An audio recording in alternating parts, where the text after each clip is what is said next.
Hello বন্ধুরা, আমরা অনেক সময় মানুষের গায়ে বর্ণ দেখিয়ে ভাবতে থাকি কালো হলে আফ্রিকান, ফর্সা হলে ইউরোপিয়ান, আবার শ্যামলা হলে এশিয়ান, চোখ সরু মানুষ ফর্সা হলে জাপানিজ, চাইনিজ বা কোরিয়ান।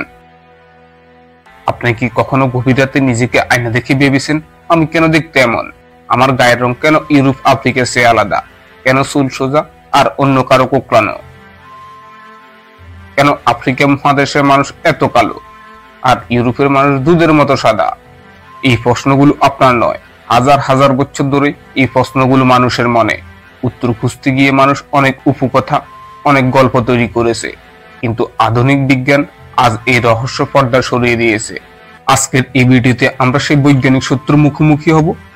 আমরা দেখব কিভাবে সূর্য, আবহাওয়া, খাদ্যাভ্যাস আর ভৌগোলিক পরিবেশের কারণে আমাদের পূর্বপুরুষদের শরীরে পরিবর্তন এসেছে। আমরা পরিষ্কার করব কিভাবে আমরা সবাই এক জায়গা থেকে এসেছি, কিন্তু প্রকৃতি আমাদেরকে আলাদা করিয়েছে। মানুষের উৎপত্তি আফ্রিকা থেকে পৃথিবীর পথ। বিজ্ঞানীরা বলেন আধুনিক মানুষ অর্থাৎ হোমো সাপিয়েন্স এর জন্ম আজ থেকে প্রায় 60 থেকে 70 বছর আগে পূর্ব আফ্রিকায়। একসময় তারা দলবদ্ধ হয়ে আফ্রিকা থেকে বেরিয়ে পড়ে পৃথিবীর নতুন নতুন প্রান্তে। কেউ যায় মধ্যপ্রাচ্যে, কেউ ইউরোপে, কেউ বা এশিয়া হয়ে একেবারে উত্তর ও দক্ষিণ আমেরিকায়। এই বিশাল যাত্রায় তারা যেখানেই গিয়েছে সেখানকার পরিবেশের সাথে মানিয়ে নেওয়ার চেষ্টা করেছে। এই মানিয়ে নেওয়া প্রক্রিয়াকে বলে অভিযোজন বা অ্যাডাপ্টেশন। আমাদের শরীরের জিনগুলোই এই অভিযোজন ঘটাতে সাহায্য করেছে, তবে শুধু পরিবেশ নয়। এই দীর্ঘ যাত্রা আরো দুইটি জিনিস ভূমিকা রেখেছে, জেনেটিক ডিফল্ট এবং ফাউন্ডার ইফেক্ট। জেনেটিক ডিফল্ট কি? এটি হলো দ্রব্যক্রমে কোনো জিনের পরিমাণ কমে বা বেড়ে যাওয়া। ধরুন মূল গোষ্ঠী থেকে একটি ছোট দল আলাদা হয়ে নতুন জায়গা গেল। দুর্ব্যক্রমে সেই ছোট দলের কোঁকড়ানো চুলের মানুষ সংখ্যা বেশি ছিল, ফলে নতুন পরিবেশে তাদের মধ্যে এই বৈশিষ্ট্যটাই বেশি করে দেখা গেল। Founder effect. যখন একটি ছোট দল মূল গোষ্ঠী থেকে বিচ্ছিন্ন হয়ে নতুন বসতি স্থাপন করে, তখন তাদের মধ্যে মূল গোষ্ঠীর সব জিন থাকে না, ফলে তাদের মধ্যে যে জিনগুলো থাকে সেটাই পরবর্তী প্রজন্মের মধ্যে বেশি করে ছড়িয়ে পড়ে।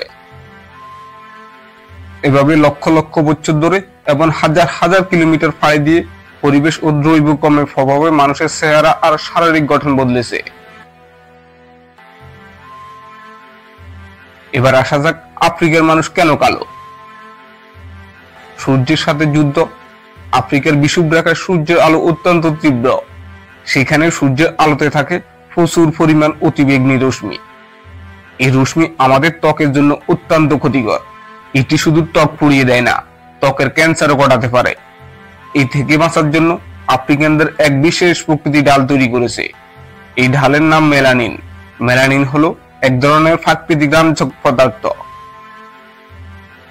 যা আমাদের ত্বক, চুল আর চোখের রং নির্ধারণ করে। আফ্রিকার তীব্র রোদ থেকে বাঁচতে তাদের শরীরে প্রচুর পরিমাণ মেলানিন তৈরি হয়। ফলস্বরূপ তাদের ত্বকের রং হয়ে যায় ঘাড় বাদামি বা কালো। গবেষণা দেখা গেছে মেলানিন শুধু ক্যান্সার থেকে বাঁচায় না, এটি অতিবেগুনি রশ্মি থেকে শরীরে গুরুত্বপূর্ণ ফলিক অ্যাসিডকে নষ্ট হতে দেয় না। গর্ভবতী নারীদের জন্য ফলিক অ্যাসিড খুবই জরুরি, কারণ এর অভাবে শিশুদের জন্মগত ত্রুটি হতে পারে।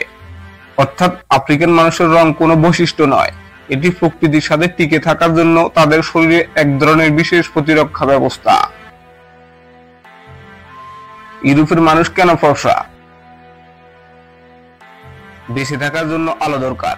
আফ্রিকার ঠিক উল্টো চিত্র দেখা যায় ইউরোপে। এখানকার আবহাওয়া শীতল, বছরের বেশিরভাগ সময় আকাশে মেঘে ঢাকা থাকে।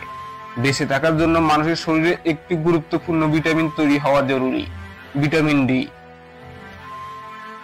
এই ভিটামিন ডি আমাদের হাড় মজবুত রাখে এবং শরীরের রোগ প্রতিরক্ষা ক্ষমতা বাড়ায়। কিন্তু ভিটামিন ডি তৈরি হয় একমাত্র সূর্যের আলো থেকে। যদি ত্বকে অতিরিক্ত মেলানিন থাকে, তাহলে তা সূর্যের আলো শোষণ করে নেয়, ফলে ভিটামিন ডি তৈরি হতে পারে না। এই কারণে ইউরোপের মানুষের শরীরে ধীরে ধীরে মেলানিন পরিমাণ কমতে শুরু করে, আর এই কম মেলানিনের ফলেই তাদের ত্বক সাদা হয়েছে। সুতরাং ইউরোপের মানুষ ফর্সা ত্বক কোনো সৌন্দর্যের প্রতীক নয়, এটি আসলে ভিটামিন ডি তৈরি করার জন্য তাদের বেঁচে থাকা এক অপরিহার্য অভিযোজন। যদি তারা কালো হতো তাহলে ভিটামিন ডি এর অভাবে রিকেটসের মতো রোগে আক্রান্ত হতো। এশিয়ার মানুষ কেন শ্যামলা? এক দারুণ ভারসাম্য। এশিয়া মহাদেশ বিশাল, এখানকার সূর্যের আলো আফ্রিকা আর ইউরোপের মাঝামাঝি, তাই এখানকার মানুষের ত্বক এক দারুণ ভারসাম্য রক্ষা করে। দক্ষিণ এশিয়া, বাংলাদেশ, ভারত, পাকিস্তান, নেপাল এবং দক্ষিণ পূর্ব এশিয়ার দেশগুলিতে সূর্যের আলো মাঝারি, তাই এখানকার মানুষের ত্বকে মেলানিন পরিমাণও মাঝারি, ফলে ত্বক অতিবেগুনি রশ্মি থেকে কিছুটা সুরক্ষা পায় আর ভিটামিন ডি ও সহজে তৈরি হয়। এই মাঝামাঝি মেলানিনের কারণেই এখানকার মানুষের ত্বক না সাদা না একেবারেই কালো। আমরা যাকে শ্যামলা রং বলি সেটাই আসলে এই অঞ্চলের মানুষের প্রাকৃতিক রং। চীন, জাপান, কোরিয়া, মঙ্গোলিয়ার মানুষ চোখ সরু কেন? আজ থেকে হাজার হাজার বছর আগে তাদের পূর্বপুরুষেরা এমন এক পরিবেশে বাস করত যেখানে সারা বছরে তীব্র ঠান্ডা, বাতাস আর বরফ পড়ত। বরফের উপর সূর্যের আলো পড়লে তা প্রতিফলিত হয়ে চোখে এসে লাগে, যা চোখের জন্য অত্যন্ত ক্ষতিকর। এই পরিস্থিতিকে বলা হয় তুষার অন্ধত্ব। এই প্রতিকূল পরিবেশ থেকে চোখকে বাঁচানোর জন্য তাদের শরীরে এক ধরনের অভিযোজন ঘটে, যাকে বলা হয় এপিক্যান্থিক ফোল্ড। এই ফোল্ড চোখকে শুরু করে তোলে এবং তীব্র ঠান্ডা বাতাস, তুষার আর বরফের ঝলক থেকে রক্ষা করে। এই কারণে তাদের চুল সোজা হয় এবং ঘন হয়, যাতে ঠান্ডা থেকে মাথা উষ্ণ থাকে।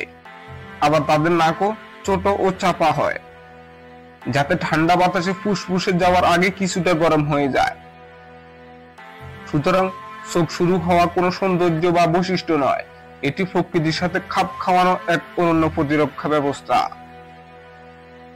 সৌন্দর্যের সংখ্যা আপেক্ষিক। তাহলে আমরা দেখতে পাচ্ছি এক এক মহাদেশের মানুষের শরীর গঠন আর চেহারা ভিন্ন কেন? এর পিছনে বিজ্ঞান আছে, অভিযোজন আছে, আর আছে হাজার হাজার বছরের ইতিহাস। এখন প্রশ্ন হলো, কে সুন্দর? ইউরোপীয়রা ফর্সা ত্বককে সৌন্দর্যের মানদণ্ড করে থাকে। আফ্রিকানরা কালো রঙকে প্রকৃতির সৌন্দর্য মনে করে, আর আমাদের মহাদেশের শ্যামলা ত্বককে স্বাস্থ্যকর ও আকর্ষণীয় ধরা হয়। অর্থাৎ সৌন্দর্যের কোনো সর্বজনীন সংখ্যা নেই, এটি আসলে মানুষের দৃষ্টিভঙ্গি, সংস্কৃতি ও ইতিহাসের উপর নির্ভর করে। তাহলে কেন এক এক মহাদেশের মানুষ এক এক রকম দেখতে? কারণ আমরা সবাই এক জায়গায় থেকে এসেছি। আমাদের যাত্রা শুরু হয়েছিল পূর্ব আফ্রিকা থেকে, আর তারপর হাজার হাজার কিলোমিটার পাড়ি দিয়ে আমরা এই পৃথিবীর প্রতিটি কোণে ছড়িয়ে পড়েছি। সূর্য, আবহাওয়া, পরিবেশ এবং সময় আমাদের শরীরকে বিভিন্নভাবে গড়ে তুলেছে, কিন্তু আমাদের সবার ভিতরে ডিএনএতে সে আদিম পূর্বপুরুষদের ছাপ রয়ে গেছে। গায়ের রং, চোখ, নাক, চুল আলাদা হলেও আমরা সবাই হোমোসাপিয়েন্স, আমরা সবাই মানুষ। এই বৈচিত্র্যের পৃথিবীকে রঙিন করেছে সুন্দর। এই বৈচিত্র্যের প্রতি সম্মান জানানোই মানবতার সবচেয়ে বড় শিক্ষা। যদি ভিডিওটি ভালো লাগে তাহলে সাবস্ক্রাইব করে বেল আইকনটি চাপতে ভুলবেন না।